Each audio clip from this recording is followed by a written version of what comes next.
Bonjour la famille, bonjour tout le monde, bonjour les amis, bonjour mes compatriotes, bonjour à ceux et celles qui me suivent, bonjour à ceux et celles qui vont me retrouver ici, bonjour à ceux et celles qui sont certainement en direct, bonjour à ceux et celles qui vont m'écouter et prendront sur eux de partager ce live.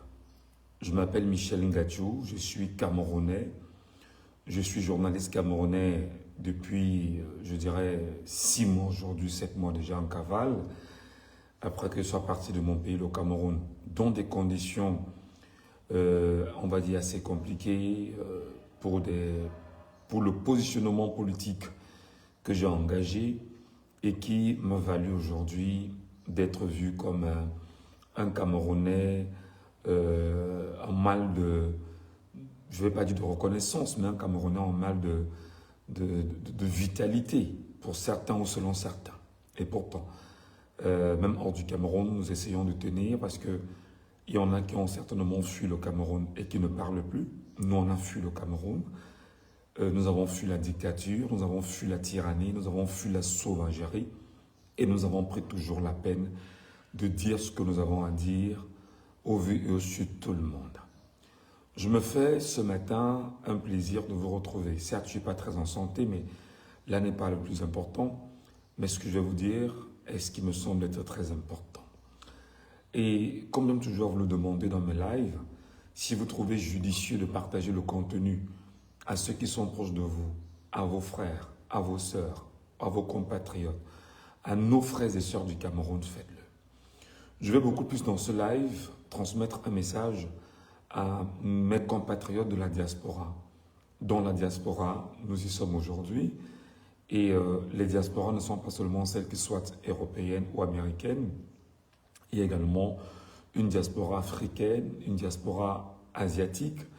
Et dans nos diasporas, nous avons donc le devoir de rester plus que jamais unis autour de ce qui nous interpelle, la liberté du Cameroun, la liberté du peuple camerounais et la capacité effectivement à donner un coup de pouce pour que notre peuple, laissé au Cameroun, puisse se défaire de ce qui le retient captif et fait de lui un peuple otage d'une dictature féroce. Je vais vous demander si vous le souhaitez, parce qu'à un moment donné, vous savez, ces demandes, lorsqu'on les formule, ça fait parfois de nous des personnes faibles.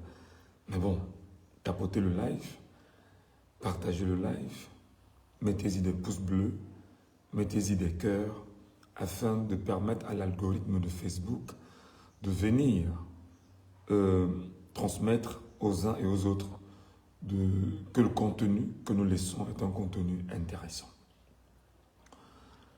Les combattants, le combat, les leaders politiques et l'avenir du Cameroun. C'est très important d'en parler. On va aller avec des choses très claires. On va être factuel. Hier, le général Valsero, sur sa page Facebook, a fait une déclaration qui a fait couler beaucoup d'encre et de salive autour de la personne du professeur Calvin Abba Oyono. Le général Valsero s'est exprimé avec des mots qui étaient les siens. Le général Valsero a dit exactement ce qu'il pensait du professeur Calvin Abba Oyono, qui, souvenez-vous, sur le fait, a été arrêté au lendemain de l'élection volée de 2025 et surtout de la victoire de Issa Tiruma Bakari, volée par le régime, par Paul Biya lui-même.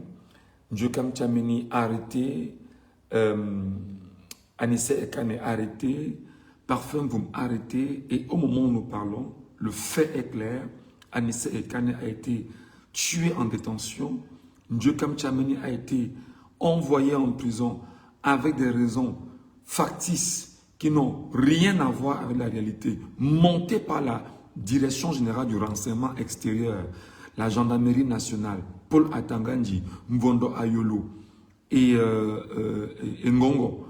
Donc, pour tout ce qu'ils ont mis en place pour trouver le moyen d'interpeller Djokam Tchameni et de lui coller des faits d'accusation qui soient infondés, mais surtout fausses dans tout l'ensemble.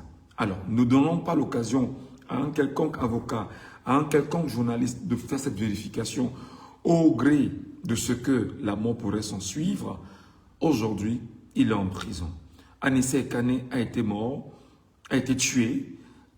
Parfum Voum également est en prison. Et il faut bien sûr le rappeler, lui qui était déjà sur le viseur de ce régime, pour avoir dit que la brigade anti-Sardina était une chance pour le Cameroun, parce que tout au moins, les Camerounais incapables de s'indigner ou de s'exprimer au Cameroun, la brigade anti-Sardina, faut-il le rappeler, une organisation camerounaise bien établie sur le continent européen, qui s'en prend très souvent à des hauts commis de l'État, à des ministres, à des personnes qui sont des jouisseurs invertérés de ce régime et qui très souvent viennent jouir dans la diaspora. Donc, cette organisation a choisi de s'attaquer frontalement à ces derniers.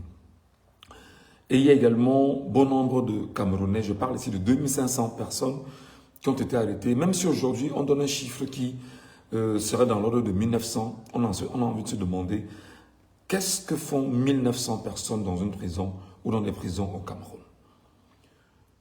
Le général Valsero hier, sur le fait le plus récent, a donc pris sur lui de faire une capsule dans laquelle il a transmis un message clair au professeur Calvin Abba Oyono.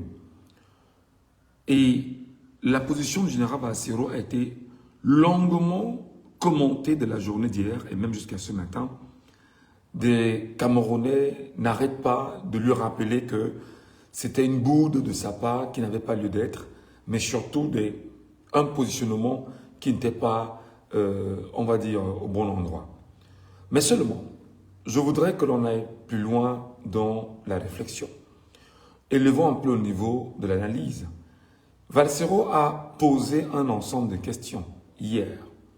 En ce qui me concerne personnellement, des choses ont été dites sur le professeur Calvin Abba Oyono, en ce sens que on lui aurait imposé de signer une lettre qui reconnaîtrait dans cette lettre-là que Issa Tirma Bakari n'a pas gagné l'élection présidentielle au Cameroun et que le professeur Calvin Abba Oyono aurait refusé, je dis bien aurait parce que personne n'était là pour vérifier la véracité de cette information, il aurait donc refusé en disant que s'il est vrai, s'il faut le signer, il vaudrait mieux qu'il en meure.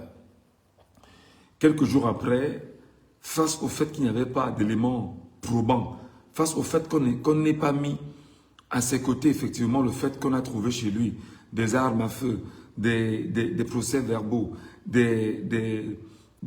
comment je veux dire ça, de l'argent, de la drogue, etc.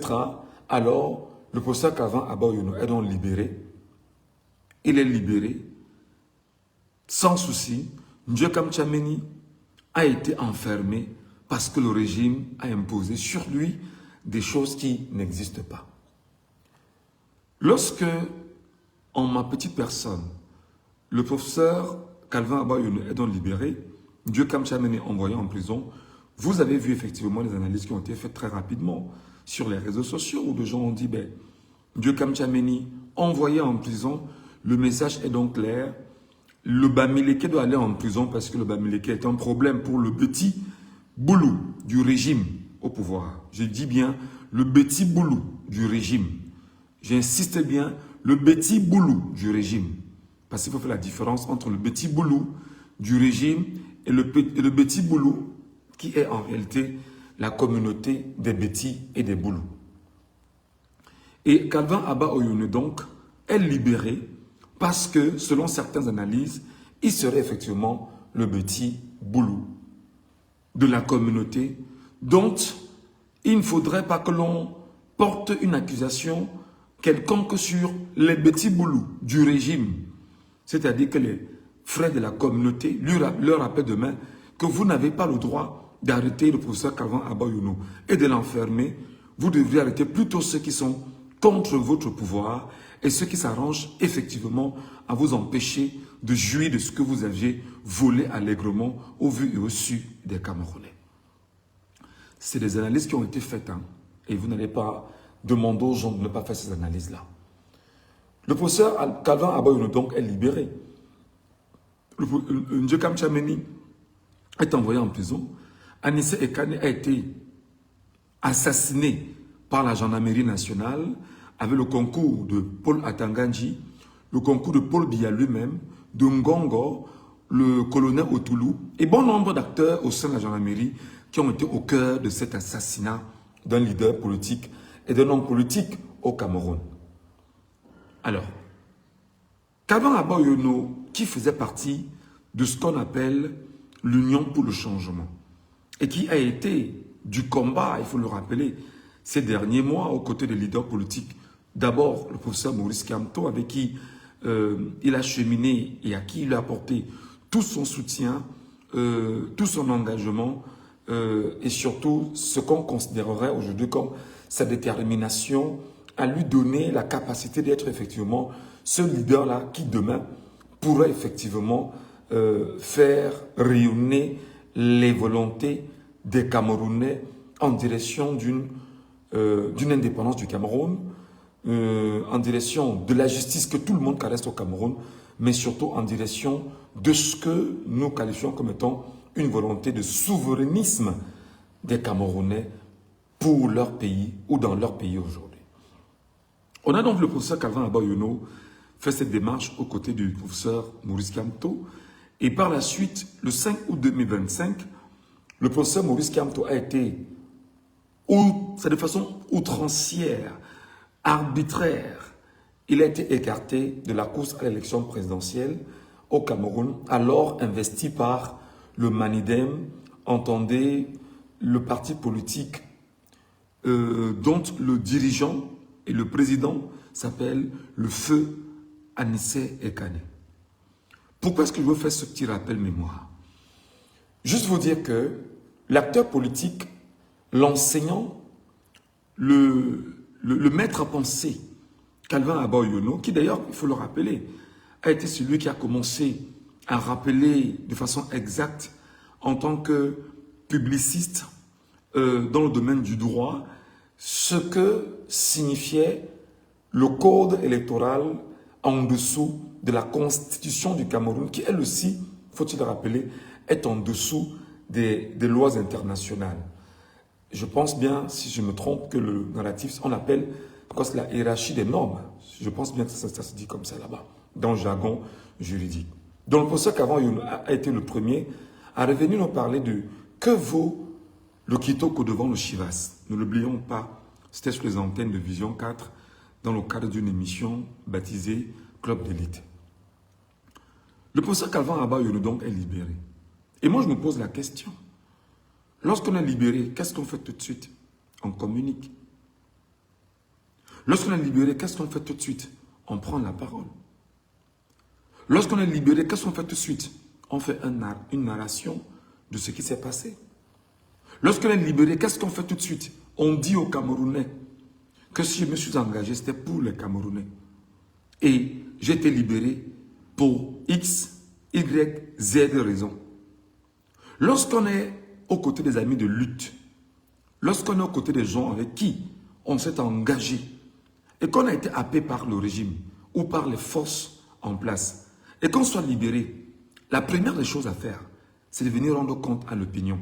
Dire à l'opinion, j'ai été libéré parce qu'en fait, il y a eu ci, il y a eu ça, il y a eu ci, il y a eu ça. Ce qui permettrait effectivement à l'opinion de te créditer et de te donner une réelle sympathie ou un captage sympathique, traduisant de façon réelle ta capacité à te mobiliser ou à te mettre aux côtés de ce peuple-là pour l'aider à obtenir ce dont il a besoin. Et d'ailleurs, tout le monde le sait aujourd'hui, c'est son indépendance, c'est sa souveraineté, mais surtout imposer au cœur de ce peuple une réelle justice. Je voudrais demander à mes chers compatriotes camerounais, oui, tapons sur le doigt du général Valacero, posons-lui des questions, mais général Valacero, pourquoi tu l'as dit? Est-ce qu'on allait plus loin? Pourquoi le silence du professeur Calvin Abba-Yono? Pourquoi le professeur Calvin Abba-Yono n'a pas pris sur lui de communiquer et de dire aux Camerounais avec exactitude les raisons pour lesquelles il, c'est-à-dire que ne parle pas? Je voudrais le rappeler, et très honnêtement, il aurait fallu que le professeur Calvin nous parle, qu'il se pose des questions, qu'il revienne sur le narratif de l'Union pour le changement, qu'il revienne soutenir ses amis de lutte, qu'il revienne envoyer des ondes positives à M. Ndjekam Tchameni en prison aujourd'hui, mais surtout qu'il revienne pleurer ouvertement et avec les Camerounais le décès et l'assassinat de Anissé Ekane. Ça, c'est comme ça que ma petite personne, moi, Michel Ngachou, moi, je vois des choses aujourd'hui. Alors, depuis la sortie, la libération du professeur Calvin Abba-Oyono, le professeur n'a rien dit jusqu'à présent. Le professeur n'a pas pris sur lui de venir sur la place publique dire aux Camerounais, moi qui militais aux côtés du professeur Maurice Kamto, jusqu'à ce qu'on puisse l'évincer arbitrairement. Voici ce que je fais comme bilan. Voilà ce que j'en pense. On ne l'a pas entendu. Au cœur de l'Union pour le changement, qu'est-ce que nous nous sommes dit? Qu'est-ce que nous y avions élaboré? Qu'est-ce que nous y avions pensé? Qu'est-ce que nous y avions modelé pour les Camerounais? Il n'a rien dit. Et jusqu'à présent, le professeur Calvin Abba-Oyono est donc muet. Comment voulez-vous, mes chers compatriotes, que les Camerounais analysent un tel mutisme de la part d'un leader, de la part d'un enseignant, de la part d'un homme qui a du caractère, de la part d'un modèle de société? Parce que pour moi, il est un modèle de société. Son pédigré, son positionnement et sa capacité effectivement à lutter avec les outils de son temps pour un peuple qui a été embrigadé, mais surtout tenu en otage par un régime reptilien.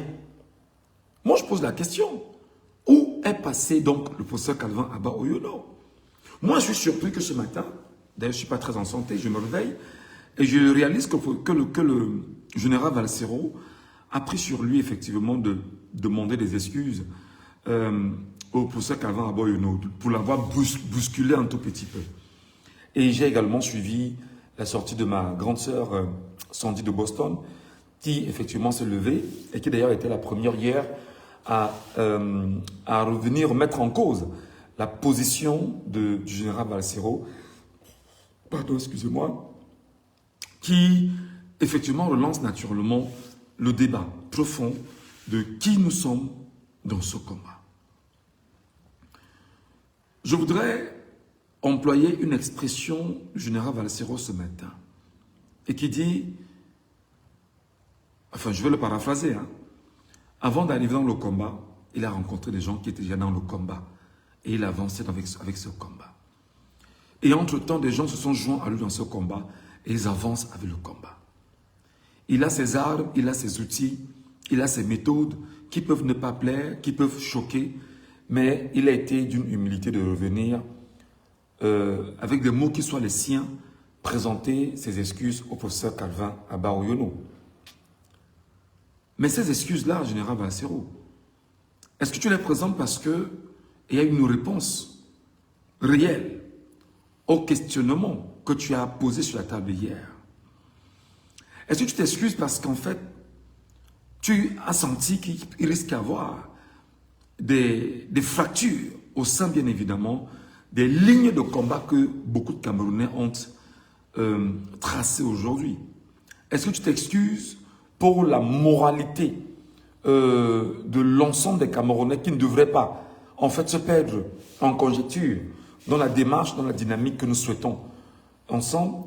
Est-ce que tu t'excuses pour bâtir en même temps auprès des Camerounais ce que j'appellerais le bon sens? Savoir également dire aux uns aux autres, il y a une place pour les aînés, il y a une place pour les cadets. Je veux dire en somme que ce que tu as fait était très bien, mais moi, en ce qui me concerne personnellement, je me joins un tout petit peu à ta déclaration et je me pose des questions. Pourquoi le professeur Calvin Abba-Oyono est-il silencieux? Va-t-il nous dire exactement qu'il n'a jamais été approché par un média, un journaliste? Va-t-il nous dire exactement que Facebook n'existe pas, où il pourra prendre la parole comme nous le faisons au quotidien pour s'expliquer? Va-t-il le dire avec exactitude qu'il n'a pas un compte TikTok, que des compatriotes camerounais ne peuvent pas le convier sur TikTok, où il pourrait avoir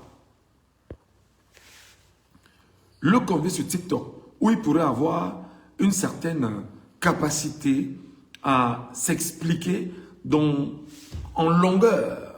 Vraiment, il a tout le temps où il n'y a pas d'orientation, où il n'y a pas de calibrage de temps sur les questions politiques actuelles. À côté de ça, je voudrais qu'on soit d'accord. Autant nous tous nous aimons le professeur Calvin Abba-Oyono, autant nous tous nous posons des questions sur son mutisme, autant nous tous nous demandons, est-ce le même enseignant? Est-ce le même aîné? Est-ce le même papa? Est-ce le même guide qui s'est présenté à nous il y a quelque temps? Bonjour à mon frère Charles Amel Mbachou qui passe par là et qui me regarde ce matin. Donc le professeur Calvin Abba-Oyono, pour moi, c'est un problème. C'est un gros problème. Le silence, pour moi, est inacceptable. Lorsqu'on a été dans une prison, lorsqu'on a été enlevé par une milice, dans un système, dans un pouvoir, on reprend ces marques, on sort, on rend compte au peuple. On sort, on s'exprime et on parle au peuple. On sort, on donne des avis et on donne une ligne ou une conduite au peuple. Parce qu'on ne combat pas pour soi, on combat pour le peuple.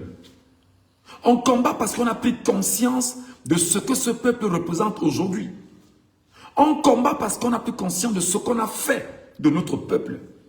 On combat parce qu'en réalité, on a pris conscience de ce que les douleurs du peuple sont partagées par nous-mêmes qui faisons partie intégrante du peuple. Donc on ne saurait me dire aujourd'hui, pour ma très petite intelligence, qu'on a été enlevé par une milice, on a été mis dans une prison, et il y a eu des revendications des étudiants qui demandaient qu'on puisse libérer le professeur Calvin Abba-Oyono, qui a été libéré, et que le professeur Calvin Abba-Oyono, en ce qui me concerne, moi personnellement, Michel Ngachou, n'ait pas choisi de prendre une posture raisonnée et raisonnable sur la place publique pour s'exprimer, pour dire aux Camerounais ce qui s'est passé et quelle est effectivement la dynamique qui l'interpelle, qui l'encadre, c'est-à-dire qui l'anime et quel regard il porte sur ses amis de lutte aujourd'hui, parmi lesquels Anissé Ekane mort, dont les images sont encore là. Et la douleur est encore vivante aujourd'hui. La blessure, la plaie est béante, quoi qu'il en soit. Donc moi, je voudrais qu'on soit très clair.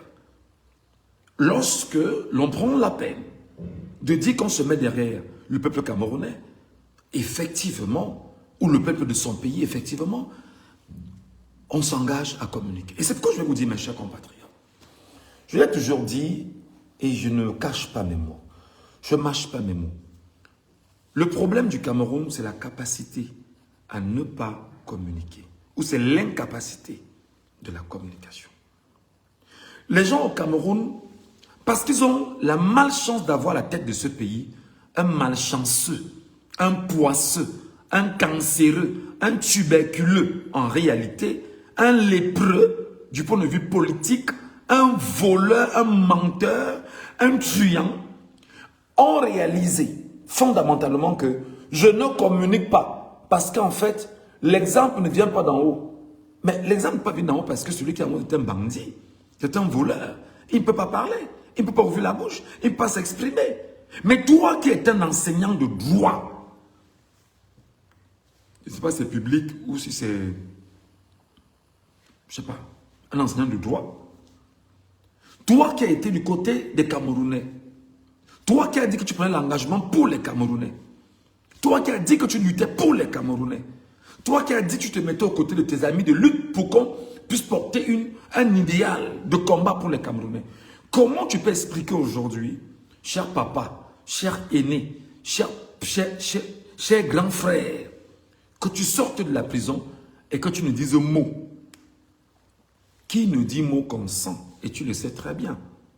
L'autre chose que je voudrais dire, c'est que laisser passer le temps sans rien dire, sans prendre la parole sur la place publique, sans venir dans une télévision camerounaise, malgré que ce soit tout à la solde du régime au pouvoir, et te dire même d'accord, la télévision peut être à la solde du régime au pouvoir, je vais prendre Facebook et m'exprimer sur une page Facebook, comme le font les Camerounais, mais c'est quand même grave, à mon avis.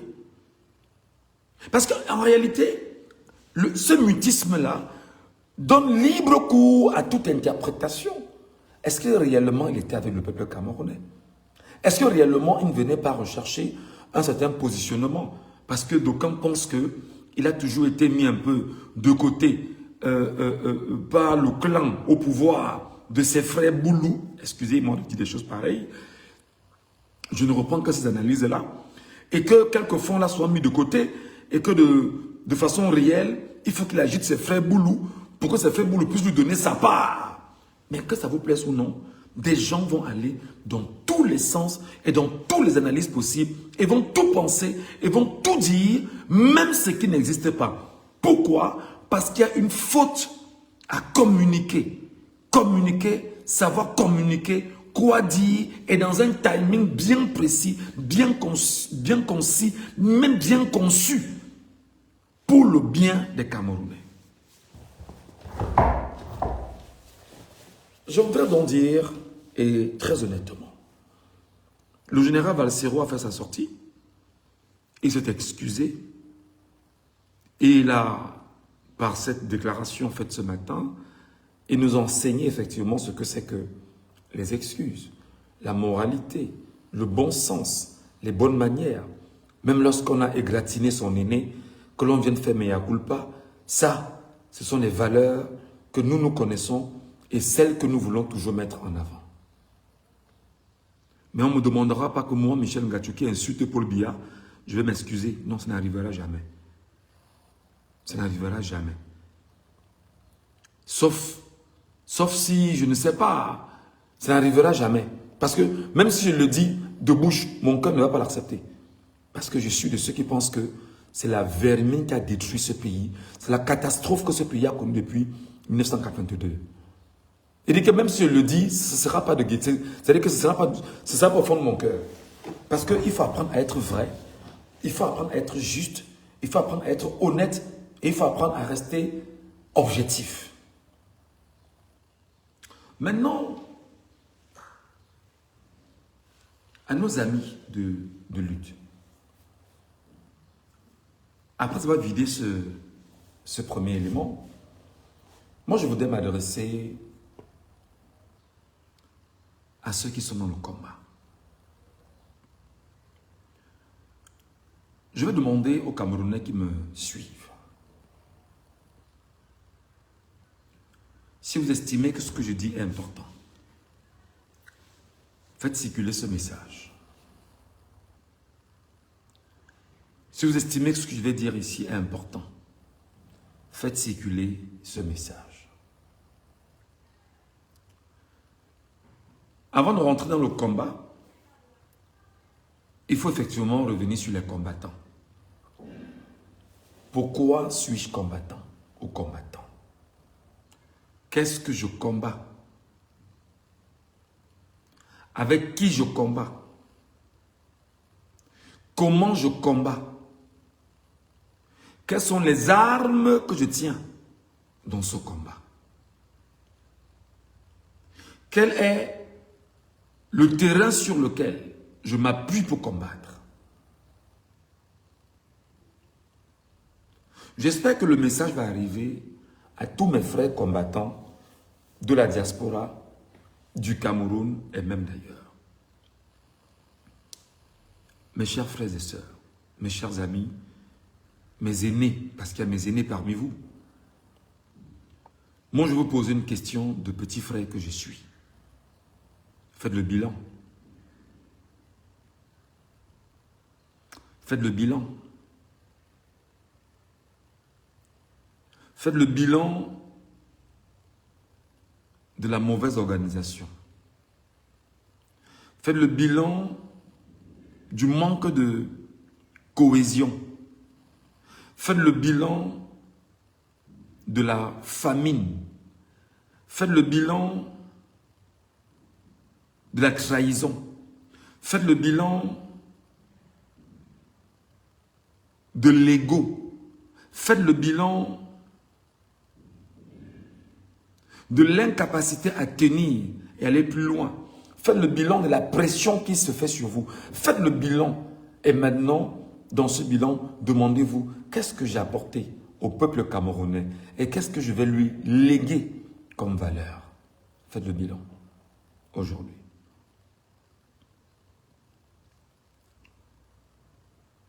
Les combattants, il y a des pères, nos grands frères, qui depuis 20 ans sont dans le combat et ils sont en Europe. Depuis presque 25 ans même. Le code, souvenez-vous encore du code qui était en Europe. Je pense que j'écoutais le code avant 2011. Je crois avant 2011, oui. Ou à partir de 2011. Je rappelle qu'avant avant 2011, il y a eu des Camerounais qui ont laissé leur vie, qui sont dans les diasporas aujourd'hui, qui sont cachés, qui ont même dit qu'ils ne viendront plus au Cameroun. Et qui parfois même maintenant, après qu'il y a eu un moment de calme, ils viennent et ils repartent. Avant 2011, il y a des Camerounais qui ont perdu leur vie en 2008 au Cameroun. Faites le bilan. Jusqu'à nos jours. Qu'est-ce que j'entends par bilan? Est-ce que tu as été justement dans un combat parce que tu t'es dit, je fais ce combat pour moi ou pour les autres ou avec les autres? Qui suis-je dans ce combat? Avec qui je lutte dans ce combat? Comment je m'organise dans ce combat? Quelle est la dynamique que je place dans ce combat? Quelle est la force que j'intègre dans ce combat? Quel est le niveau de l'engagement que je me suis donné dans ce combat? Jusqu'où suis-je capable d'aller dans ce combat? Comment vais-je remporter la victoire dans ce combat? Quelles sont les armes que je tiens dans ce combat? Et je pense honnêtement que les premières armes que nous n'avons pas, c'est qu'on a été dépouillés de l'éducation politique de notre pays. On a été dépouillés de l'éducation historique, l'histoire politique de notre pays. On a été désossés des valeurs de la nation ou nationaliste. On a été autant victimes de la fragilité de nos pères sous Amadou Ahidjo, autant effectivement nous sommes nés sous Paul Biya, nous sommes aussi des victimes de ce qui se passe effectivement sous Paul Biya aujourd'hui. Je le dis et sans embâche, beaucoup de combattants aujourd'hui, ce n'est pas une insulte, sont quasiment dépouillés ou du moins n'ont pas les outils historiques de la lutte. On ne lutte pas juste parce qu'on se dit, bon d'accord, on veut renverser Paul Biya. Biya n'est que la face visible de l'iceberg. Et une face qu'on ne voit pas. Il y a une donnée plus difficile qu'on ne voit pas. Ou même encore que certains voient et que d'autres font semblant de ne pas voir. Biya n'est qu'un menu fretin. Le combat dans lequel on est aujourd'hui est un combat qui se veut profond. Mais en réalité, faire tomber Biya et son régime et sa dictature en place, c'est déjà une victoire en soi parce qu'on va agiter la partie de l'iceberg que l'on ne voit pas. C'est pourquoi je suis de ceux qui pensent, et je le dis très honnêtement, qu'on a un gros problème avec l'éducation. On a un gros problème avec notre histoire. On a un gros problème avec notre démarche. On a un gros problème avec ce que nos pères ont fait. On a un gros problème avec ce que nos aînés ont été. On a un gros problème parce qu'on n'a pas été capable d'archiver, d'enseigner, de restituer de génération en génération ce que nos aînés ont fait, ce que nos pères ont fait. On nous a complètement mis à l'écart. Et même ceux qui en savent un peu plus aujourd'hui ne prennent pas la peine d'en parler. Même ceux qui connaissent l'histoire ne prennent pas la peine de venir sur la place publique et évoquer des pans de l'histoire que nous ne connaissons pas en vue d'éveiller et en vue de réveiller et d'éveiller les Camerounais. Et ça, personnellement, je suis dans cette configuration où je dis, je reconnais que les historiens du Cameroun sont du grand n'importe quoi. Je parle ici des enseignants d'histoire au Cameroun. C'est du n'importe quoi. Parce qu'ils sont incapables aujourd'hui de dire, bon d'accord, en dehors de l'amphi, j'ai Facebook, j'ai une page Facebook, j'ai un compte TikTok, je ne sais pas trop quoi. Je prends la peine, je m'exprime sur les réseaux sociaux et j'enseigne à mon pays ce que j'ai eu comme connaissance dans mes thèses d'histoire, etc., etc. Et je parviens à redonner à ma nation, à mon pays, à mon peuple, à mes compatriotes, ce qu'ils ne savent pas, ou ce que je connais, ou ce que j'ai appris, ou ce que j'ai fait comme recherche. Je viens débattre, je viens exposer, je viens discuter, je viens leur dire. Il y a un gros problème d'éducation. Et le rôle effectivement que jouent les enseignants d'histoire aujourd'hui au Cameroun, qui pour moi sont dans une quête de mangeoire, qui sont des affamés, qui sont des personnes sans foi ni loi, aujourd'hui parce qu'ils ont choisi d'être des enseignants ou des docteurs ou des enseignants d'histoire, juste parce qu'on voudrait avoir des bonnes grâces du recteur, du ministère de l'enseignement supérieur, ou espérer je ne sais trop quoi, c'est du grand n'importe quoi. Les enseignants, effectivement, ont failli là-dessus. Et au-delà de l'enseignement qui a failli là-dessus, la recherche aussi a failli énormément.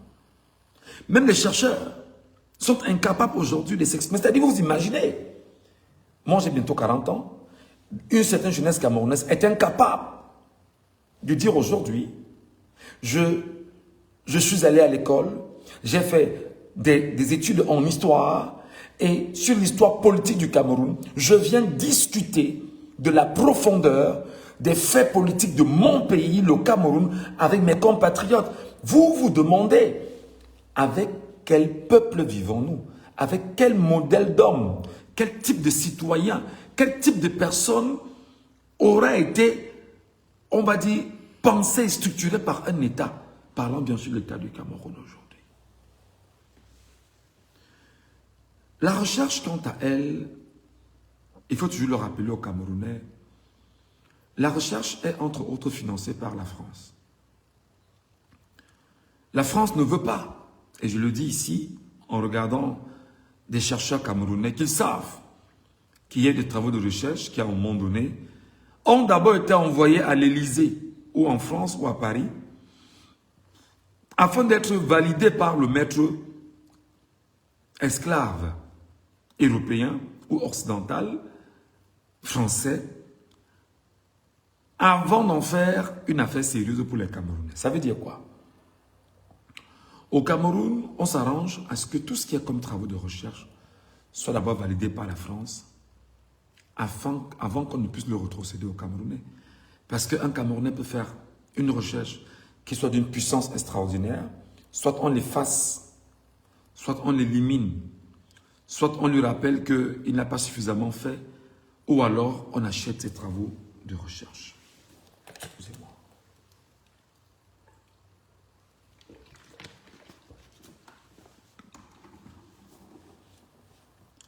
À côté effectivement de cette question que j'évoque, pardon, il y a une chose qui est claire.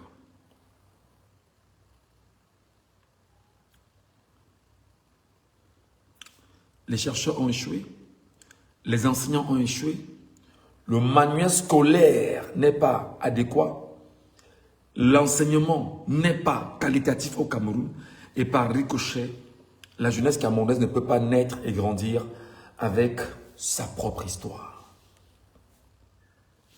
Tout ceci est dépouillé par le régime en place qui a pris fait et cause de soutenir la volonté française, la volonté impérialiste, la volonté néocoloniale au Cameroun et qui n'a pour mission que de faire tout ce qu'il peut faire pour détruire le reste de ce qu'il y a encore au Cameroun. Comme peuple, comme être humain. Tout faire pour davantage vous esclavagiser, tout faire pour davantage vous tenir en otage, tout faire pour que vous ne soyez jamais capable de vous lever après que vous vous soyez réveillé et de vous éveiller après que vous ayez compris la profondeur de ce dans quoi vous êtes impliqué aujourd'hui. Il y a également un facteur c'est la dynamique dans les formations politiques au Cameroun. Je m'appelle Michel Ngachou, je suis journaliste camerounais et j'aime toujours le dire, le drame en politique au Cameroun, c'est la faute d'une communication juste, bien pensée, bien structurée, bien organisée et bien calibrée. Le drame en même temps, c'est que les formations politiques au Cameroun naissent d'un simple fait. Les formations politiques sont automatiquement adossées à la volonté du régime en place, qui voudrait que toutes les formations politiques aient une dette vis-à-vis du régime en place, mais surtout que ces formations politiques soient contrôlées par le régime qui devrait en réalité laisser croire au peuple camerounais que nous sommes dans une démocratie, pourtant nous ne sommes pas en démocratie, en vue de venir à chaque fois légitimer le comportement pernicieux d'un autre parti politique, fut-il le Rassemblement démocratique du peuple camerounais, qui depuis 75 ans est aux affaires au Cameroun. Et j'aime à le rappeler, partant du bloc démocratique camerounais de Louis-Paul Odjoula, on est parti avec un parti satellite né de ce BDC qu'on a appelé l'Union camerounaise. Et de l'Union camerounaise, on est parti à l'UNC. Et de l'UNC, on est tombé dans le RDPC aujourd'hui. Et nous le disons depuis de longues semaines et beaucoup ne nous entendent pas. Merci beaucoup, Charles Hamel. Charles Hamel me pose une question. Que sont devenus les lieux de mémoire, mon frère? C'est bien dommage. C'est bien dommage aujourd'hui. Et d'ailleurs, la question que Charles Hamel pose est extrêmement intéressante. Est-ce qu'aujourd'hui au Cameroun, on est capable justement de dire que nous avons en place des bibliothèques, des lieux de mémoire, effectivement? C'est-à-dire que, qu'est-ce qu'on en fait? Quelle est l'éducation qu'on porte autour de ces lieux de mémoire? Je prends des Kassam. J'ai souvent entendu que Fumban a été la ville choisie pour la réunification. Et que même d'ailleurs le siège sur lequel le feu président Amadou Ahidjo s'est assis, Djongou Fondia, etc., les sièges sont encore là. La salle dans laquelle ils se sont assis, où ils ont siégé pour penser le Cameroun d'aujourd'hui. Je me demande, qu'est-ce que l'on fait avec les médias camerounais, avec des journalistes camerounais, dans la quête, je veux dire, dans un travail de... C'est-à-dire que dans une quête justement d'information, pour mettre en place des documentaires en vue de mieux enseigner les Camerounais. Moi, je pense qu'on a tous fauté quelque part. On a tous fauté quelque part. Mais ce qu'il faut reconnaître aujourd'hui, c'est que on donne ces lieux de mémoire, Charles Hamel, parce que je pense que ces lieux de mémoire ne peuvent être remis sur la sellette que par le travail des chercheurs, le travail des enseignants, mais surtout des journalistes que nous sommes par ailleurs. Je tente de parler des partis politiques. Les partis politiques, pour moi, m'ont toujours posé un problème sérieux. Les partis politiques n'ont pas la capacité, aujourd'hui, il y a près de 400 partis politiques au Cameroun. Est-ce qu'on peut aujourd'hui être capable de dire que dans les sièges des partis politiques au Cameroun, il y a une histoire que portent ces partis politiques? Est-ce qu'on peut dire effectivement que les sièges des partis politiques au Cameroun sont répertoriés? Que l'histoire n'est pas tronquée? Que c'est-à-dire que les idéaux qu'ils caressent en réalité sont de nature à mieux enseigner les Camerounais de demain? Je m'explique. Figurez-vous qu'au cœur des partis politiques aujourd'hui, on n'a pas d'historien capable de venir dire que sur la base de l'histoire et sur la base de l'idéologie que nous portons et sur la base effectivement de l'ambition que nous portons, effectivement, voici d'où nous sommes partis. Il n'y a pas d'histoire. Il n'y a pas d'éléments de mémoire. Il n'y a pas d'éléments d'archivage. Il n'y a pas... C'est-à-dire qu'on a fait du parti politique au Cameroun, et là je le dis très honnêtement, une sorte de caisse en résonance qui n'est pas capable d'archiver ses travaux, ses démarches, ses engagements et sa dynamique.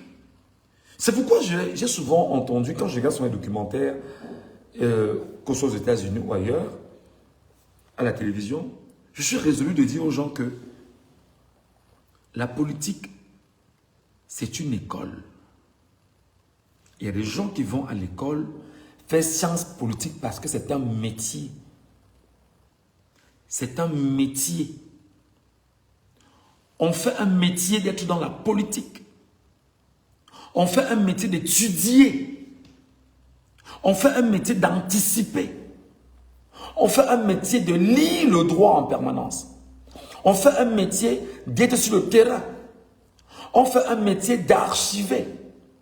On fait un métier d'enseigner. C'est-à-dire que, pour moi aujourd'hui, Michel Ngacho, moi j'ai des sérieux problèmes parce que je dis, est-ce que nos partis politiques au Cameroun sont dans la configuration effectivement des formations qui, avec le temps, peuvent être réellement des socles académiques où le jeune de demain peut se lever et dire, bon d'accord, au compte tenu de ce que j'ai connu de l'UPC, le siège de l'UPC, c'est un exemple, et d'ailleurs j'aurais bien souhaité qu'on commence par l'UPC, le siège de l'UPC est par exemple ici à Douala, la maison de l'UPC. Dans la maison de l'UPC, on a les archives. Dans la maison de l'UPC, on a ci, on a ça. On a des juristes UPCistes, on a des historiens UPCistes, on a des sociologues UPCistes, on a des ethnologues UPCistes, on a des anthropologues UPCistes, on a des acteurs de la science politique UPCistes, on a des mathématiciens UPCistes, on a, je ne sais pas comment on peut dire ça, on a X, c'est-à-dire que ce soit effectivement, on va dire, un magma géant de connaissances et de savoir. Est-ce qu'on est aujourd'hui dans la capacité de dire que les partis politiques enseignent suffisamment les Camerounais et portent effectivement auprès des Camerounais, on va dire, les données les plus profondes pour mieux bâtir les Camerounais sur la trajectoire que nous lui voulons aujourd'hui? J'ai l'impression, et là je peux me tromper, qu'on a beaucoup plus affaire à un club d'animateurs. J'ai l'impression, et je peux me tromper, il est mieux que je me trompe. Il est mieux que je m'égare. Il est mieux que l'on me dise que je me suis trompé et que l'on m'enseigne. Parce que s'il y a une chose que je ne sais pas, c'est que je ne sais rien. J'apprends tous les jours. Mais l'impression qu'on me donne, c'est que c'est un club d'animateurs.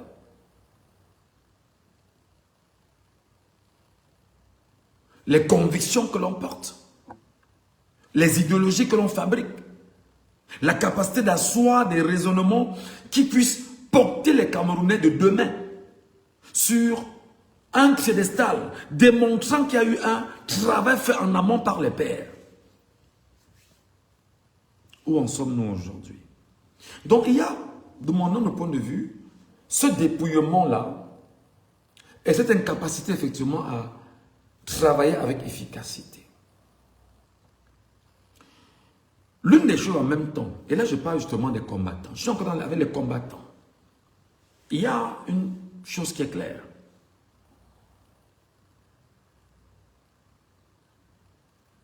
Le Cameroun n'a pas de société civile. Et pourquoi le Cameroun n'a pas de société civile? Quand on a fini de vous dépouiller de votre histoire, on vous dépouille des armes démocratiques. Décidément, qu'est-ce qui vous reste?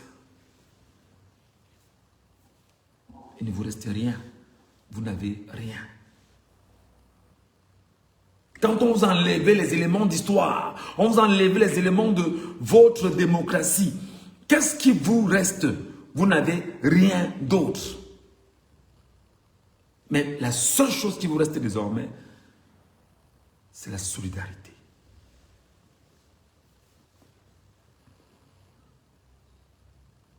Lorsqu'on vous a enlevé les éléments d'histoire, on vous a enlevé les éléments, je dis ici, de démocratie, on vous a imposé une dictature, une tyrannie, du fascisme, du totalitarisme. Quand on vous l'a imposé en vous retirant tous les mécanismes, je vais dire, démocratiques, qu'est-ce qui vous reste, vous Camerounais, vous combattants, les combattants, qu'est-ce qui vous reste? Ayons la force de se le dire.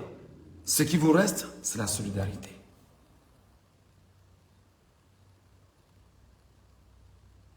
Mais ne croyez pas en fait que c'est parce qu'il vous reste la solidarité que l'ennemi ne vous caresse pas. Parce que lui, il sait qu'il est là pour ses intérêts à lui. Et d'ailleurs, n'oubliez pas, l'article 1er, dans les dispositions générales de la charte de l'impérialisme, notre devise est de diviser pour mieux régner, exploiter et piller pour remplir nos banques et faire d'elles les plus puissantes du monde. Et pour diviser, effectivement, il faut venir fragmenter le continent africain. Il faut fragmenter les pays en régions. Il faut fragmenter les régions en départements. Il faut fragmenter les départements en arrondissement. Il faut fragmenter les départements en villages. Il faut fragmenter les villages et les ethnies. Il faut fragmenter les ethnies et les tribus. Il faut fragmenter les tribus et les familles. Il faut fragmenter même l'homme lui-même pour qu'il ne soit pas capable de comprendre par quel bout tenir le combat qui lui reste ou la démarche qu'il devrait employer. Et c'est pourquoi je pose la question aujourd'hui aux combattants. Chers combattants, êtes-vous conscients qu'aujourd'hui il nous reste uniquement, et je le dis encore, la solidarité. Êtes-vous conscients, chers combattants, qu'aujourd'hui, il nous reste encore de penser ensemble pour 3 choses essentielles. L'indépendance de notre pays,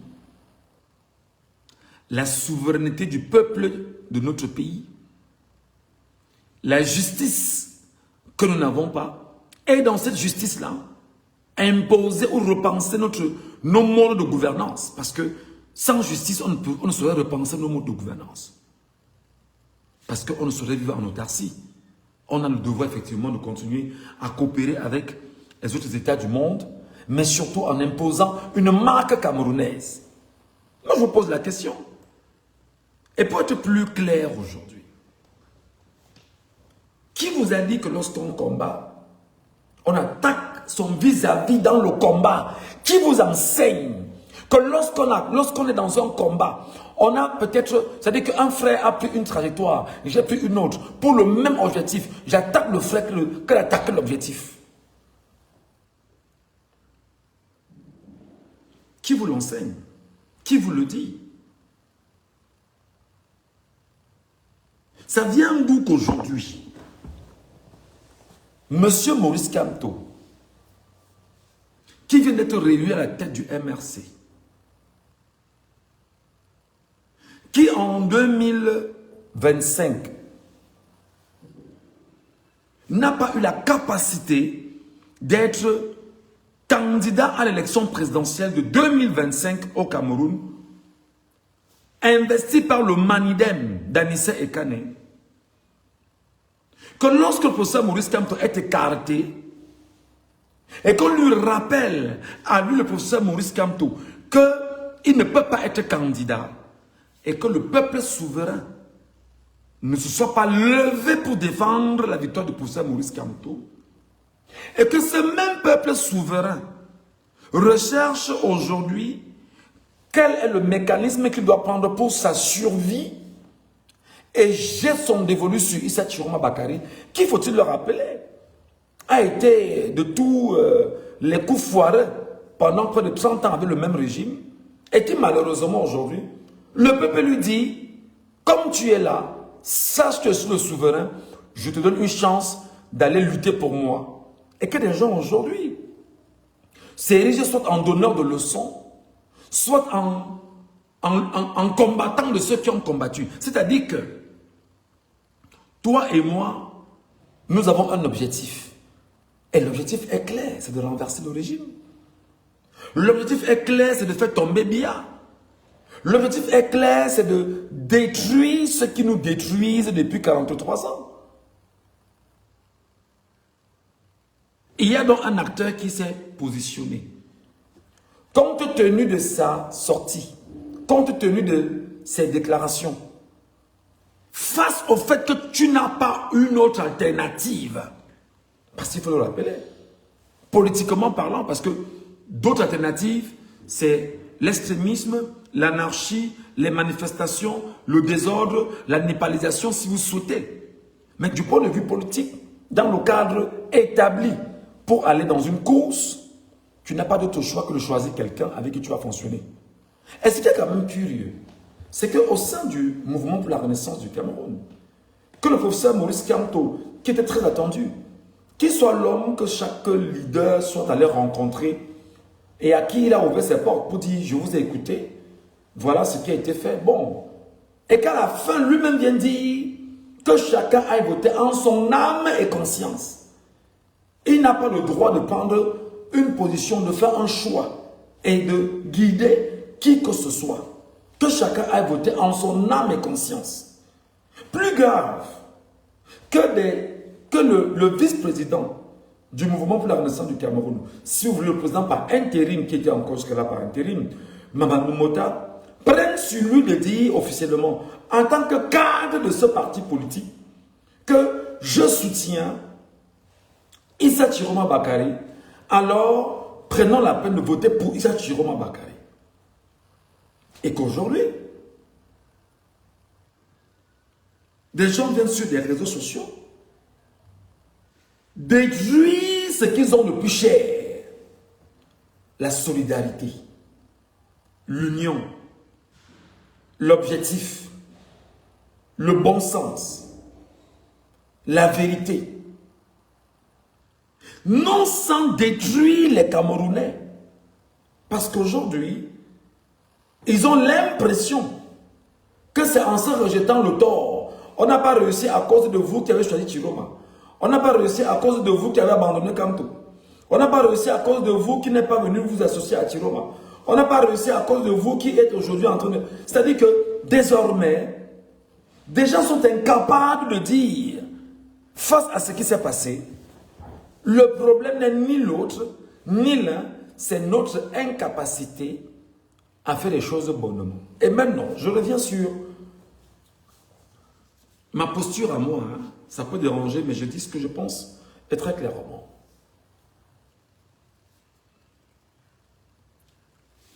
Monsieur Maurice Kamto n'était pas dans la course. Oui ou non? C'est un fait. Il n'était pas dans la course. Pourquoi n'était-il pas dans la course? Parce qu'il avait été évincé par le régime. Qu'est-ce que le peuple camerounais a fait? Rien.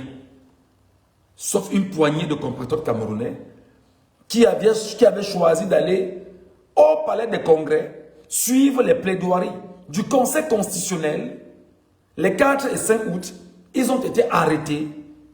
Et 25 parmi ces compatriotes camerounais sont passés devant le tribunal militaire pour simplement avoir choisi d'aller suivre les plaidoiries dans un conseil constitutionnel. Qu'est-ce que le peuple camerounais a fait? Depuis des jours et des jours, je pose cette question ici et personne ne me donne la réponse. Parmi vous, savez-vous ce que sont devenus ces 25 Camerounais?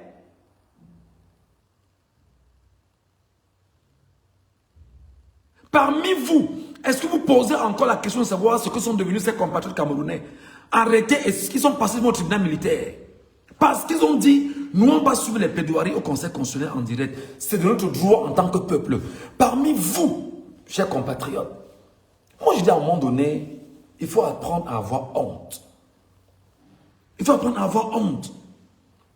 Vous fuyez les vrais problèmes pour vous agripper sur des inutilités, des futilités, des inepties, des choses sans saveur qui sont insipides. Parmi vous aujourd'hui, qui vous battez entre vous, Qui de vous ici a pris la peine, après les douleurs que traversait le MRC, le Manidem, et tous ceux-là qui avaient jeté de velours sur le MRC, où en êtes-vous aujourd'hui? Qu'est-ce que vous avez fait? Chacun était chez lui, chacun était couché chez lui, chacun regardait, chacun pianotait sur son téléphone, chacun attendait. Et maintenant, quand les petites personnes, les fainéants comme les nous aussi, on était sur les réseaux sociaux, c'est nous qui sommes traqués. Depuis que je suis dans mon exil là,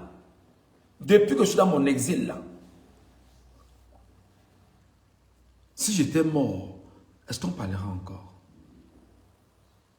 Si j'étais enfermé, est-ce qu'on serait encore avec moi? Si on m'avait zogotisé, est-ce que je serais encore là? Non, je ne serai plus là. Je vous pose donc la question, mes chers compatriotes. Qu'avez-vous fait exactement du professeur Maurice Kamto? Je pose la question ici. Combien étions-nous à nous lever pour envoyer des ondes positives au professeur Maurice Kamto dans la période où on a évincé au Conseil constitutionnel? Jusqu'au moment où il a pris la parole et il a dit que la lutte continue.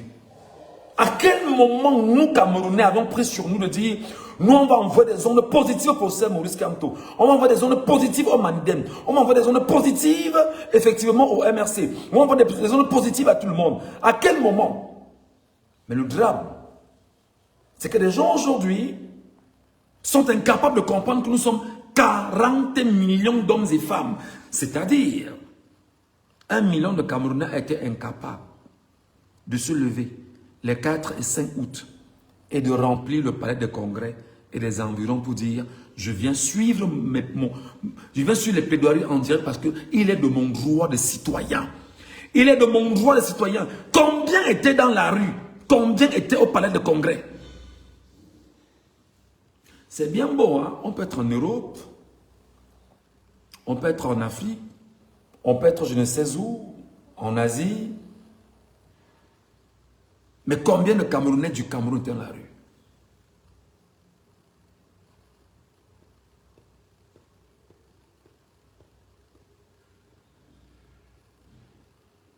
Combien parmi nous avons pris la peine de dire à Maurice Kamto, papa, nous on sait ce que tu as fait. Je ne dis pas que d'autres ne l'ont pas fait. Hein. J'ai vu pas mal de personnes vraiment...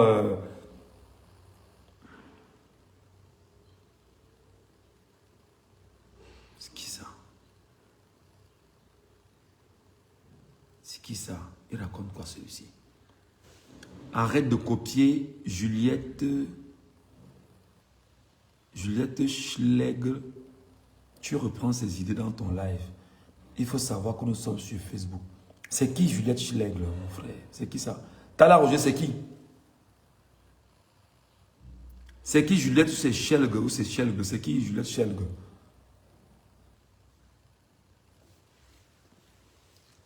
Combien étions-nous? Qu'est-ce que nous-mêmes nous avions fait entre-temps pour soutenir Kamto? Mais le drame ici, et il faut le reconnaître, c'est que Maurice Kamto, pendant toute la période de la campagne présidentielle, n'avait maudit, si ce n'est de dire j'ai reçu en audience tel candidat, on a discuté et voilà. J'ai reçu en audience tel candidat. Jusqu'à sa dernière prise de parole publique où il dit que nous devons, que chacun ait voté en son âme et conscience. Et ce qui est encore plus fort, c'est que lui-même, Maurice Kamto, est allé voter.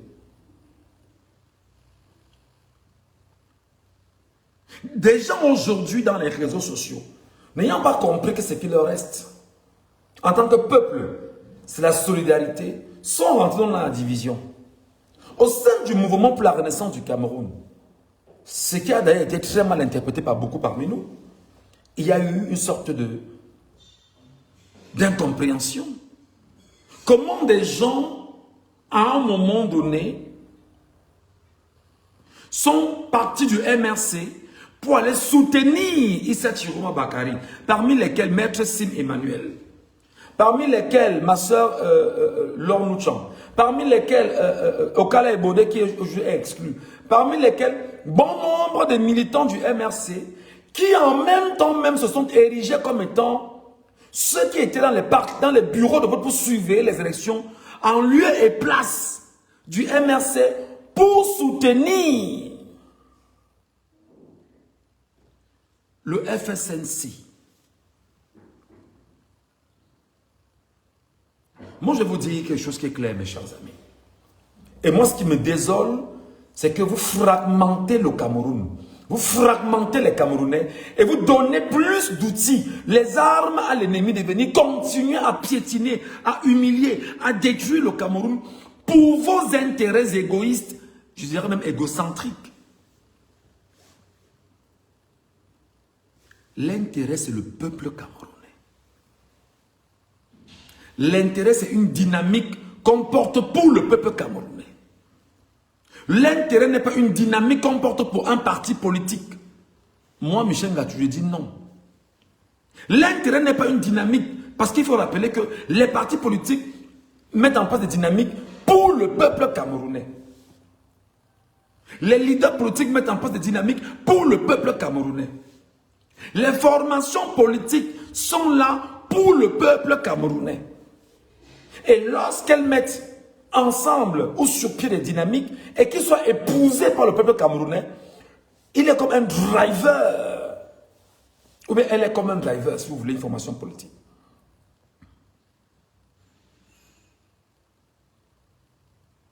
On ne peut pas dire aujourd'hui que dans ce que nous traversons, que ben non, vraiment, vous étiez avec Kamto hier, et vraiment vous avez quitté M. Kamto pour aller soutenir Issa Chiroma Bakari. D'où ça vous vient ces esprits-là? D'où ça vous vient cette façon de penser? On n'en a rien à foutre, les amis. On a un devoir de mémoire. Le MRC a été mis de côté. Le Mandem a été mis de côté. Le FSNC était l'arme que tenait le peuple camerounais pour avancer. Et qui êtes-vous pour venir dire au peuple camerounais, au peuple souverain, que ne prend pas cette arme-là? Tu fais comment?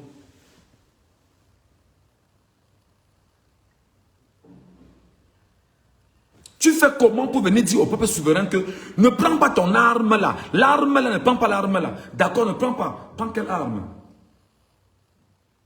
Népalisons. Est-ce que tu l'as préparé à népaliser? Est-ce que tu l'as préparé effectivement à népaliser? Tu l'as organisé? Tu as structuré la népalisation? Tu as structuré les manifestations qu'il fallait poser? Effectivement, je vais donc te dire aujourd'hui, mon frère, ma soeur. Le peuple camerounais a fait son choix. Issa Chiroma Bakari est allé gagner dans les urnes le 12 octobre. Il en est sorti vainqueur. La victoire a été volée. Et pour voler cette victoire, Biabi Mbondo a tué des enfants.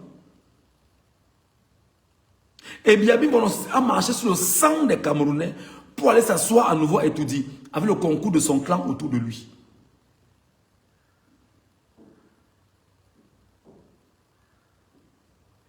Ça pour toi, ça n'a pas un problème. C'est-à-dire que le sang versé pour toi n'est pas un problème. Ce qui t'intéresse, c'est que d'autres ont choisi Chiroma. Voilà ce qui t'intéresse.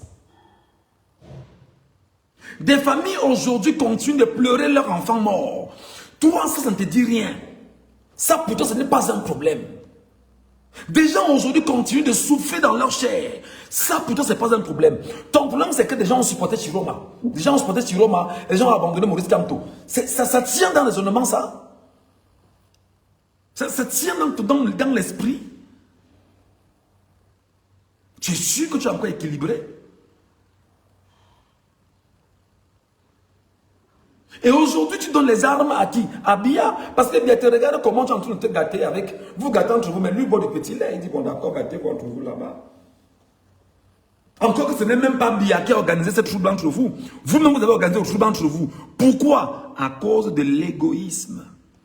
à cause du refus de vivre en solidarité, à cause de l'incapacité à s'organiser, mais surtout l'incapacité effectivement à s'indigner collectivement.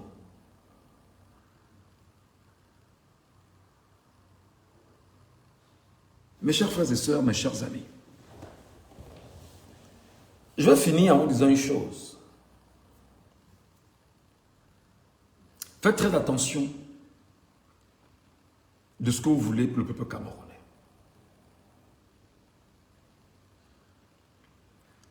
Au moment où je parle, personne parmi vous ne se demande que c'est quoi l'avenir? C'est quoi l'avenir des formations politiques? C'est quoi l'avenir des leaders politiques? C'est quoi l'avenir du peuple camerounais? Le peuple, c'est quoi son avenir? Et par quel chemin, par quel bout, par quelle trajectoire? Comment vais-je m'engager? Comment vais-je faire? Comment allons-nous faire pour prendre la main? Depuis des semaines, je suis corps, je suis tort, je suis war, je suis porc, je suis mort, je suis je ne sais trop quoi, je suis sort maintenant. Vous vous demandez, mais on a quelle génération de Camerounais? Est-ce que ce n'est pas ce comportement que vous affichez aujourd'hui qui laisse les Camerounais toujours venir écrire que chaque peuple mérite ses dirigeants?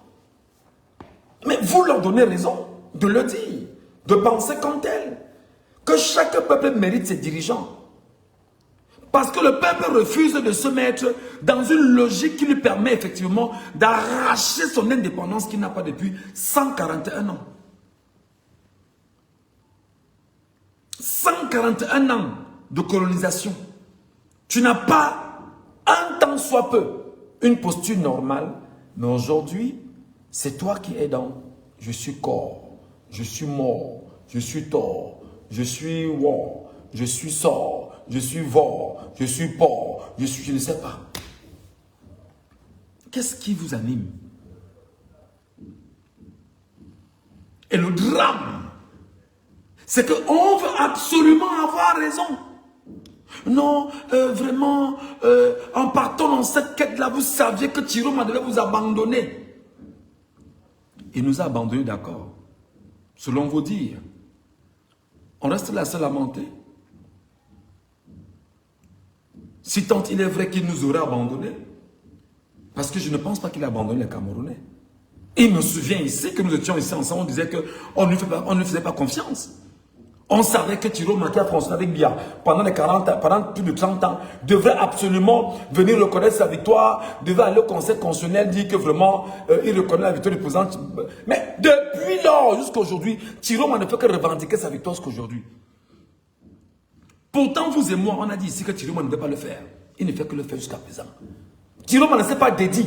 Toutes les analyses qu'on a faites sur Tiroma aujourd'hui ont été faussées. Tiroma est dans une dynamique de revendication. Maintenant, comme vous savez que nous n'avions pas réussi ensemble, maintenant il faut chercher le bouc émissaire. C'est trop beau pour être vrai. Le bouc émissaire n'est personne d'autre que nous-mêmes Camerounais. Nous-mêmes Camerounais, nous sommes le problème. La preuve devant vous aujourd'hui, je suis corps, je suis war, je suis tort. Mais voilà, donc voilà exactement ce que vous êtes aujourd'hui. Ce n'est pas quelqu'un qui est sorti vous le dire, c'est vous-même Camerounais qui êtes le problème aujourd'hui. Et là d'ailleurs je vous l'ai dit, j'ai suffisamment parlé dessus sur les origines pernicieuses d'une démobilisation politique au Cameroun.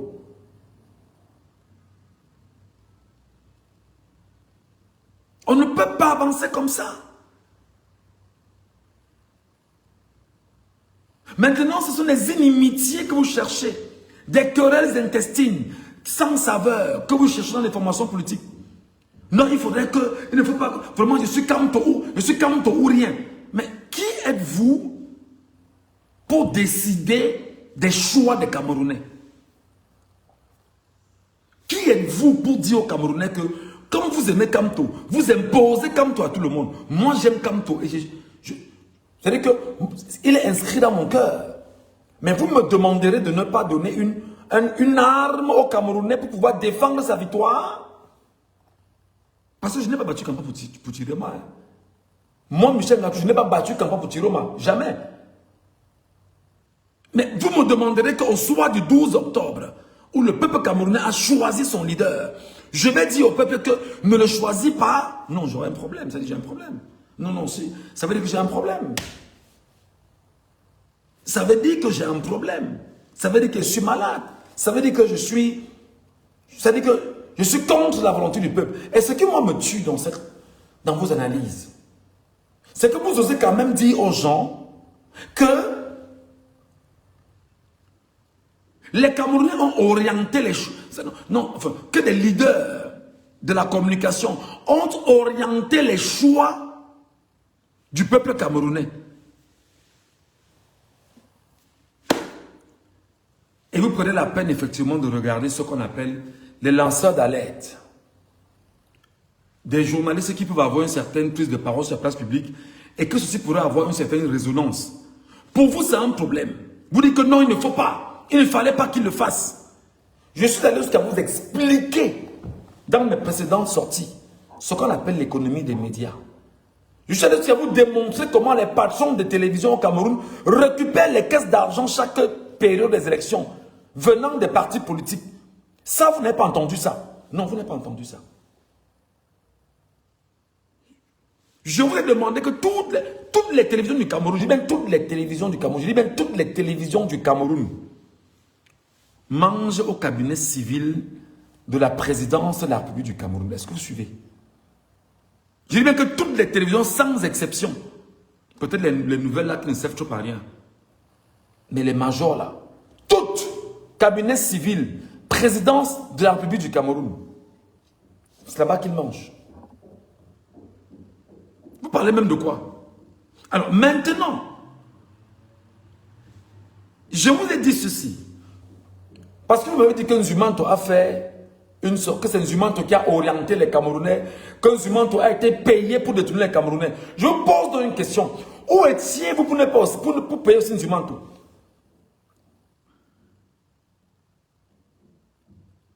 Parce que c'est justement quand on parle comme ça que, ouais, tu supportes les choses. Je supporte, ça dit que, où étiez-vous pour ne pas payer dans Nzumanto?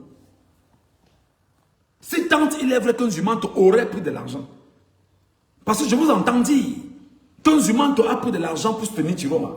Que Paul Tout a pris pour soutenir Tiroma. Que Boris Beto a pris pour soutenir Tiroma. Oh, pour le dire que même moi, Michel Ngachou, que j'aurais pris 1800 € pour soutenir Tiroma. C'est vous qui le dites, c'est pas moi qui le dis. Je dis, bon, ça sort d'où? Ça sort d'où? Vous dites des choses sans preuve. Admettons même que ce gars ait pris de l'argent. Ils ont ce qu'on appelle des audiences. On bâtit une audience. On fabrique une audience. On structure une audience. Parce que vos télévisions au Cameroun, lorsqu'elles ont de l'audience, c'est là-bas qu'on peut payer la publicité. Aujourd'hui, Nzumanto fait la publicité sur ta page, oui ou non? Aujourd'hui, les blogueurs font la publicité de la CAN sur la page, oui ou non? Ils sont payés par la FECAFOOT pour faire ce travail, oui ou non? Mais il faut arrêter vos bêtises. Hein? Il faut arrêter vos bêtises. Il faut arrêter vos bêtises. Messieurs et dames, on est en politique. Et vous ne pouvez pas me dire, et moi je le dis aussi avec mes mots en moi, on est en politique, on prépare ses armes, bon Dieu.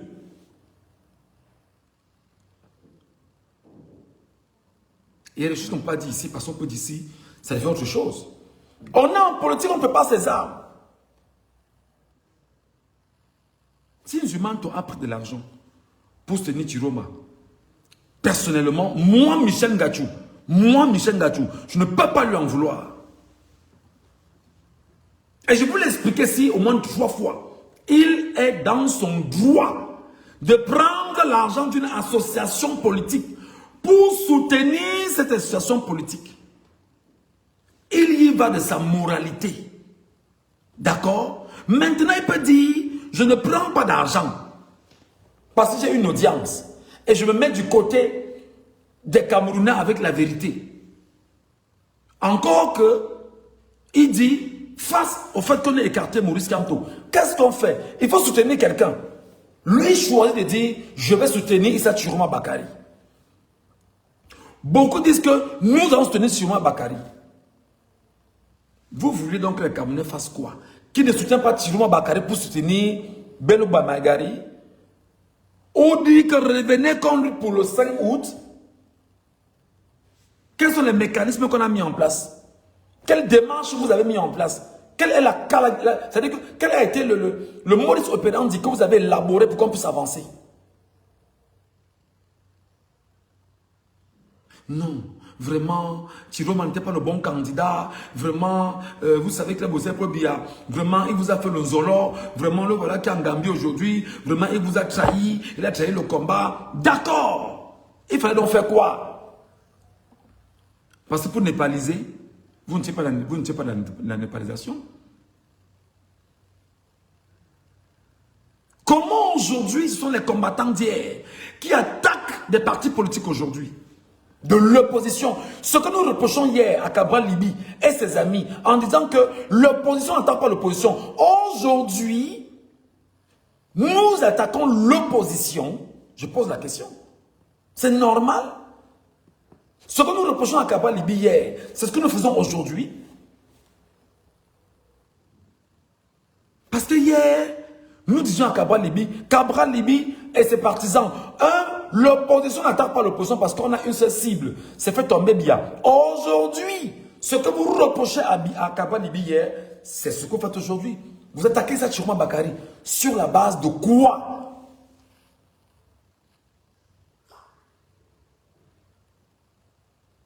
Sur la base de quoi vous attaquez un leader politique?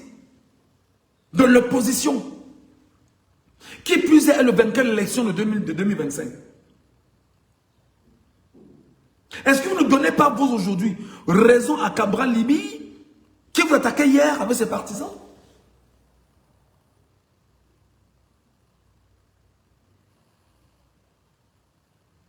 Est-ce que vous ne donnez pas raison aujourd'hui à ceux qui nous considèrent comme étant des talibans, des extrémistes?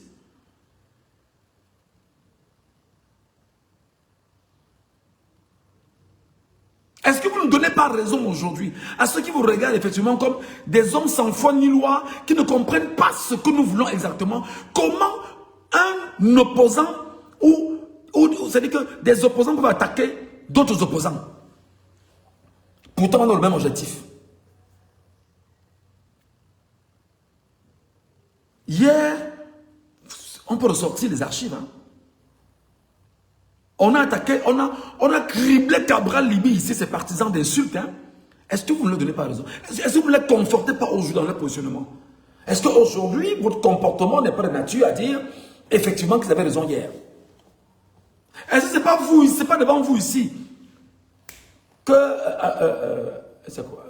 Eric King nous traitait, nous Camerounais, qui supportons Maurice Kamto et le MRC, le Taliban, parce que nous sommes déterminés à aller plus loin que nous le pensons, et nous traiter même d'extrémistes.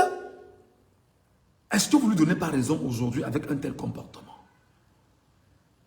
Comme vous avez choisi que ce soit sur Facebook qu'on vienne tout étaler, tout dire, tout arranger, tout vomir, vomissons donc. Qu'est-ce qui ne va pas dans vos esprits? Qu'est-ce qui ne va pas dans vos têtes?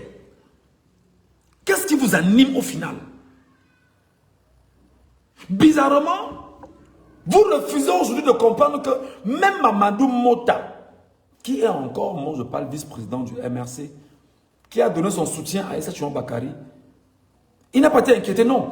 Non. Mamadou Mota, non, vous ne l'inquiétez pas. Non, vous ne dites rien de Mamadou Mota. Non, Mamadou Mota a supporté Chiroma, vraiment, ce n'est pas un problème. Mais c'est ceux qui ont supporté Chiroma de côté que vous attaquez. Donnez-moi le bon sens dans ce comportement. Quel est le bon sens que vous mettez dans ce comportement? Il n'y a pas de bon sens, les amis.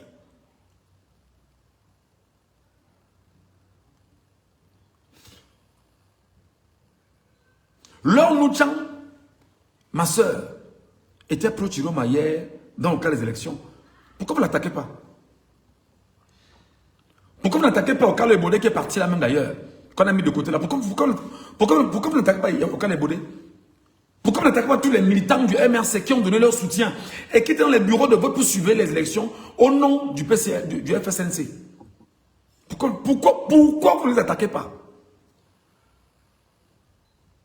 Mais il faut être stupide pour faire des choses pareilles.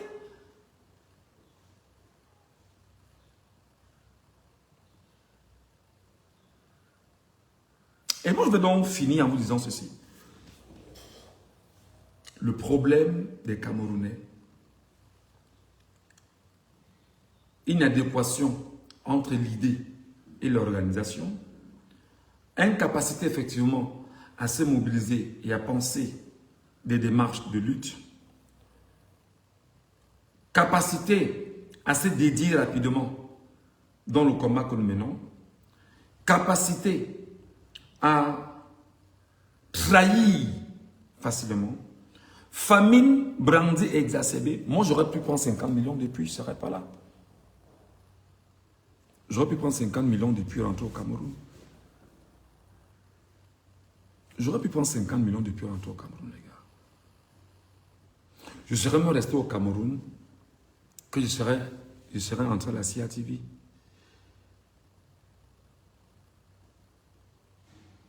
Où je travaillerai pour le régime. Je pense qu'il est temps d'arrêter cette connerie et de repenser à demain. Si vous voulez commettre les mêmes erreurs d'hier, aujourd'hui, je vous rappelle que les élections locales arrivent. Faites les mêmes erreurs.